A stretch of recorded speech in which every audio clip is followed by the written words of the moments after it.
আমি ডিগ্ৰী পঢ়োঁতে এনেকুৱা ধৰণৰ বহুতো বন্ধু পাওঁ। সেই বন্ধুবোৰ যাতে আমি পিছলৈ পাই ইহঁতক যাতে পাহৰিব নালাগে। আমাৰ বন্ধুত্বৰ এনাজৰীটো বান্ধোনকাই থাকিব লাগে। কিয় বেংকলৈ পাহৰি গ'ল?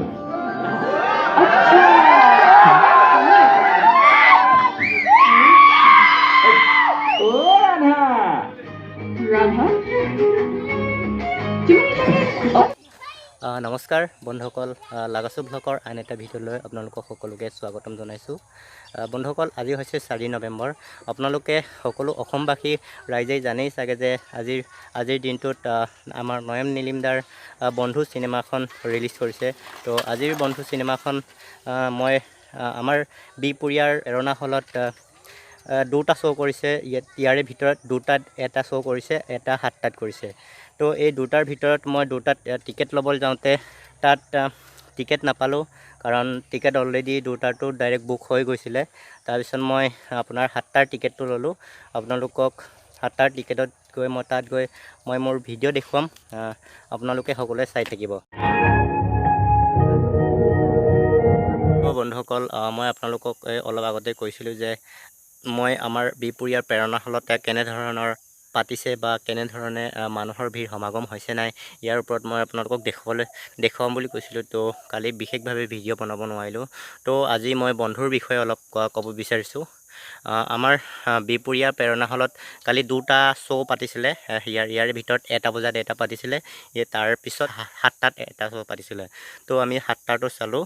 অলৰেডি 7টাটোত একদম পূৰা হল ফুল হৈ গৈছিলে, আৰু দুটাটোতো হল ফুল হৈ গৈছিলে বুলি আমি গম পোৱা মতে আমাৰ বিপুৰীয়াৰ প্ৰেৰণা হলত প্ৰথম দিনাখনৰ মানুহৰ সমাগম বহুত ভালে আছিলে। তো এতিয়া বন্ধুসকল, বন্ধু চিনেমাখন কেনেকুৱা মই আপোনালোকক অলপমান ক'ম। তো বন্ধু চিনেমাখন হৈছে তিনিজন বন্ধু। এই তিনিজন বন্ধুৱে মানে ডিগ্ৰী পঢ়াৰ সময়ত কি ধৰণৰ ঘটনা ঘটে বা কেনেকুৱা ধৰণৰ কাম কৰে। আমি ডিগ্ৰী পঢ়োঁতে এনেকুৱা ধৰণৰ বহুতো বন্ধু পাওঁ। সেই বন্ধুবোৰ যাতে আমি পিছলৈ পাই ইহঁতক হেৰুৱাব নালাগে বা ইহঁতক যাতে পাহৰিব নালাগে। আমাৰ বন্ধুত্বৰ এনাজৰী বান্ধোনকাই থাকিব লাগে। তো ইয়াৰ ওপৰতে নিৰ্ভৰ কৰি নয়ন নিলিমদাই এই ফিল্মখন বনাইছে। আৰু তিনিজন বন্ধুৱে বহুত ধুনীয়া এক্টিং আৰু বহুত ধুনীয়া এক্টিং, ডাইলগ আৰু ভিডিঅ'গ্ৰাফিও বহুত ধুনীয়া হৈছে। তো আপোনালোকেও চিনেমা হলত গৈ এই চিনেমাখন চাব।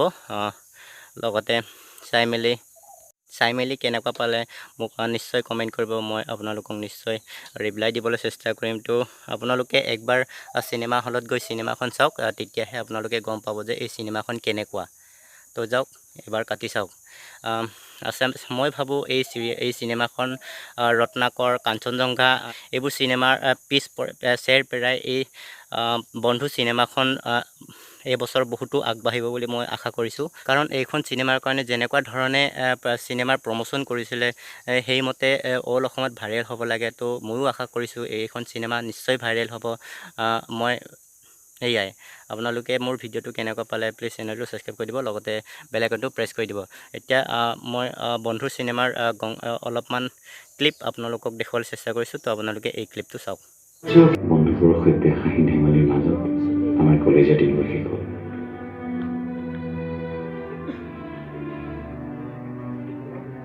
কান্ধত কান্ধ ধৰি কিৰিলি পাৰি গৈ থকা ৰাস্তাটো যেন এদিন শেষ হ'ল।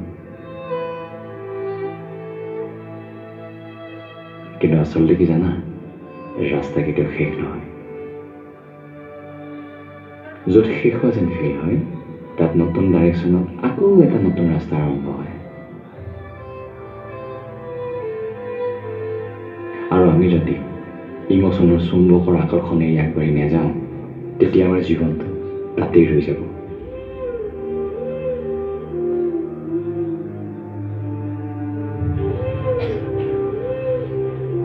But lives to move on.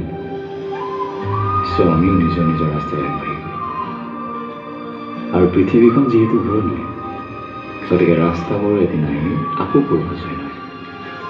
আৰু অলপ টাইমৰ বাবে হ'লেও মানুহে ঘূৰাই পায় পুৰণা দিন, পুৰণা বন্ধুবোৰ। এতিয়া ফেচবুকত মেমৰি শ্ব' কৰে 4 years ago, 7 years ago। তথাপিও যেন ক'তো আত্মপ্ৰকাশকৈ অলৰচৰ হৈ থাকিল আমাৰ বন্ধুত্ব এনাজৰীডাল। আজি আমি উপলব্ধি কৰিছোঁ বহুত কেলেণ্ডাৰ পুৰণি হ'লেও সেই পুৰণি আমাৰ যৌৱনৰ সেই ভাল লগা গীতটোৰ দৰেই চিৰসেউজ।